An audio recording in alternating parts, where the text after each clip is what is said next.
This is the Robert Scruggs house. His house has been here since shortly after the battle took place. A farmer moved here with his family, and this was their house, Robert Scruggs. They got the door closed. They put a steel gate up over the door. Normally they have this door open so you could see what the inside looked like. It's a very simple rustic cabin with chinking. South Carolina has a law that if you rebuild period structures, they have to use original type material. So that's what they did. I'm not sure when they refurbished it, but looks like they've refurbished a little bit of it since last time I was here.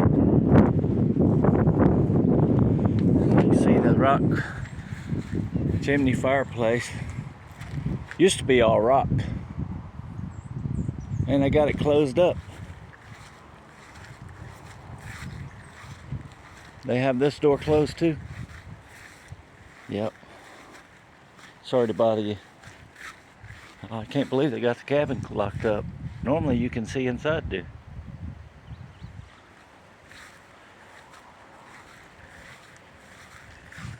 That would be the old well.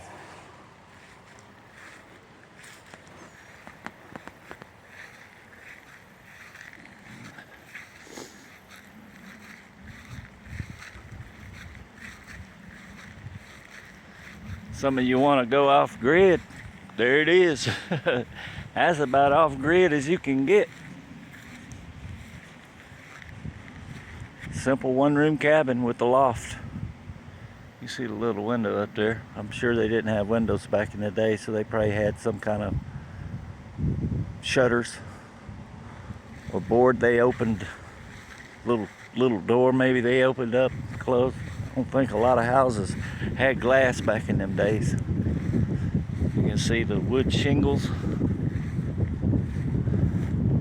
That's about as rustic and off-grid as you can get.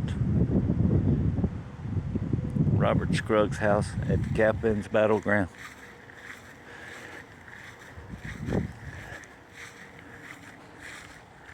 Now supposedly Tarleton came right down this road right here. And you can see on the other side of the battleground, they couldn't see what was ahead of them. They walked right into that trap from a military point of view. Classic pincher move, we would call these days, where you pull your enemy in and then you encircle them, or an envelopment. It's called an envelopment. And that tactic happened in the Revolutionary War, and it's still used today. That's another little bit of history for you.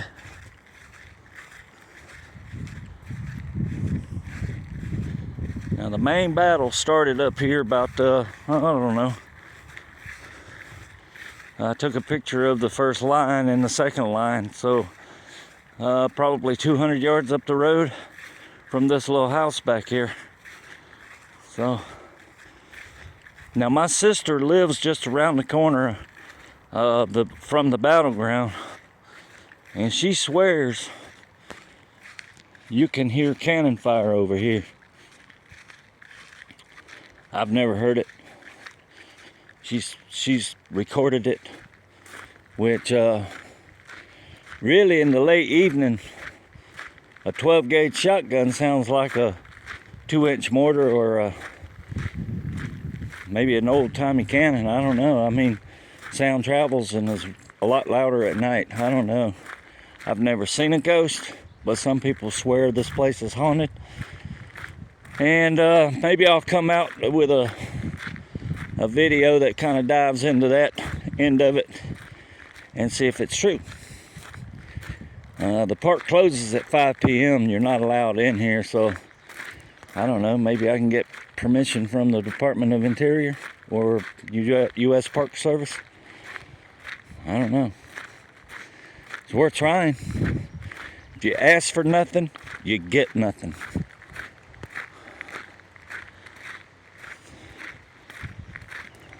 Now you see it's flat. You can't see down there where the main battleground is. I'm telling you, Tarleton came right down this road and boom, he got ambushed and defeated. That's what happens when you hit your enemies, you hit your enemies, you hit your enemies and drive them back, and you hit your enemies, you drive them back, you hit your enemies and you drive them back. You think you're winning, and then all of a sudden, wham! You get the whammy and the double whammy, and you get encircled, and out of 1,050 men, 800 of them get captured. I would call that a resounding defeat, done mostly by farmers who volunteered in the militia.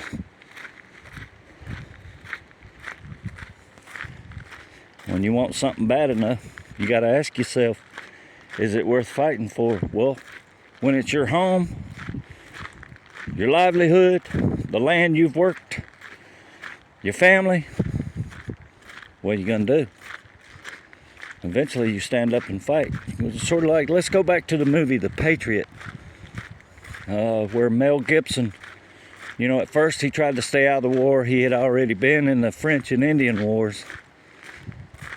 And they asked him to lead a regiment. And at first he did not want to do it. They took Tarleton 2 minutes to change his mind on that by killing his son. And after then, you know,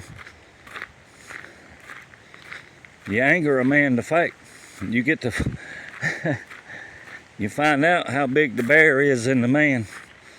Especially when you mess with somebody's family, especially around here in South Carolina, you just don't do that. And you end up having to fight the whole clan. So, anyways, I'm headed back to the car. This video is going to be basically broke down into 3 parts.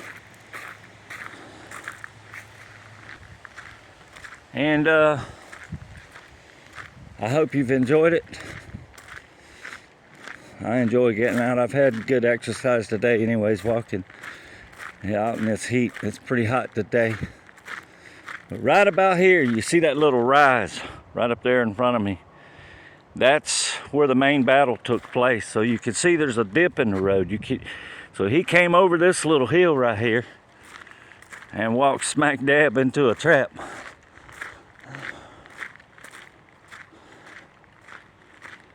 From a military point of view, nobody likes walking into an ambush, but that's what the British got that day on January 17th.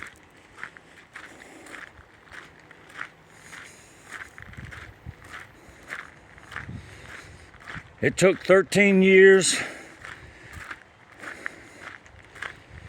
basically, from the time the Declaration of Independence was sent to King George. It took 13 years and basically 2 wars to win independence.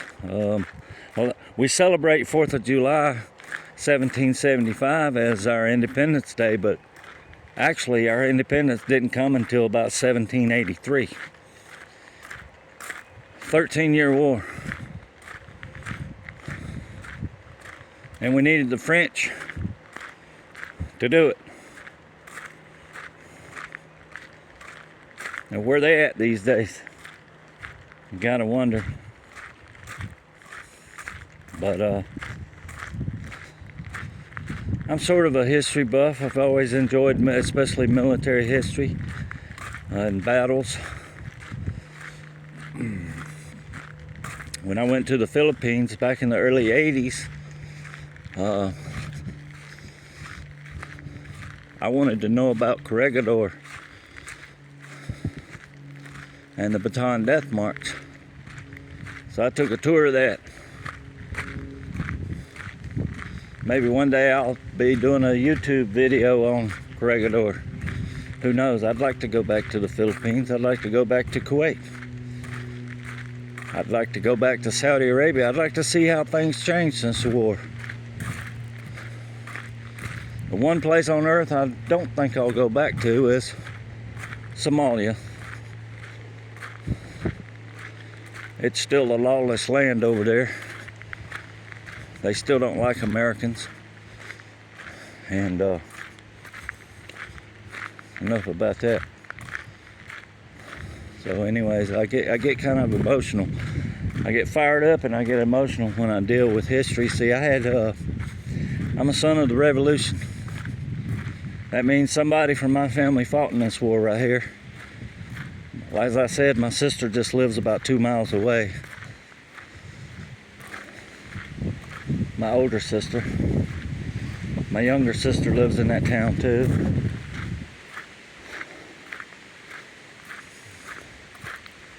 Somebody from my family has fought in every war since the Revolution. I've never sat down and fully traced all the members of my family that fought here, but my descendants, or that I'm a descendant of.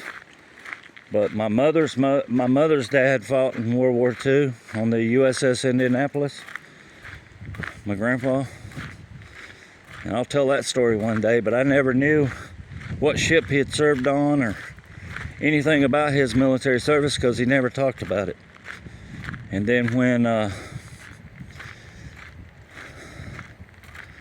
Flag of Our Fathers came out and the USS Indianapolis came out, my grandpa died in 1988. I was a corporal stationed at Paris Island then as an instructor. I've never heard the story from my grandpa, my grandma, or my parents. But I heard it from his shipmates who came to his funeral. I never knew my grandpa was a Navy Cross winner. That's the second highest medal you get. Like I said, my grandpa never talked about it. It's like I don't talk too much about my wartime service. Too many bad memories. And when I do talk about it, I try to keep things on an even keel, like, oh yeah, I was there. You know, I was there when the Black Hawk went down in Somalia, or had been there. And of all the places, of all the wars and all the stuff I did and had to do while I was in the military for 23 years, that's the one that bothers me the most, is Somalia, you know. So I had my Uncle Donald, my mom's brother. He served in Vietnam. He went away one man and came back a different one. And I imagine I left a young man and came back a different man too. You know, I had uncles and cousins in Korea and Vietnam. That war ended basically 1975, and I think I was in the 7th or 8th grade then. Can't remember. I want to say I was 7th grade. So I was probably 14, 15 when that war ended. And then I enlisted in 1982. About as close to Vietnam as I ever got was the old tortoiseshell flak jackets, the old M16A1s from that time. That it was the early 80s, before Reagan. Boy, had it not been for Reagan, we'd have never got new equipment, not for a long time. I mean, we were still using World War II helmets. You know, the old steel pot. So anyways, I'm going to shut this down. We're back here. This is the original. If you look back, you see the lay of the land. See that little hill right there? So they came over that hill.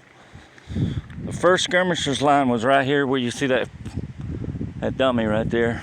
That was the sharpshooters militia. And they were spread off around through here. That's their line. The second line is right back here, about 100 yards. You know, that's the way they did things back then. They marched within 100 yards of each other and just took shots. Then they'd do the sit nil stand thing and just stand there and pop shots at each other until somebody ran away. That's real fighting. That takes guts to do that. Some things are worth fighting for. Is freedom worth fighting for? Is your family worth fighting for? Is your land worth fighting for? The answer to any of those is yes, then something is worth fighting for. Otherwise, you're just going to be a slave to somebody else.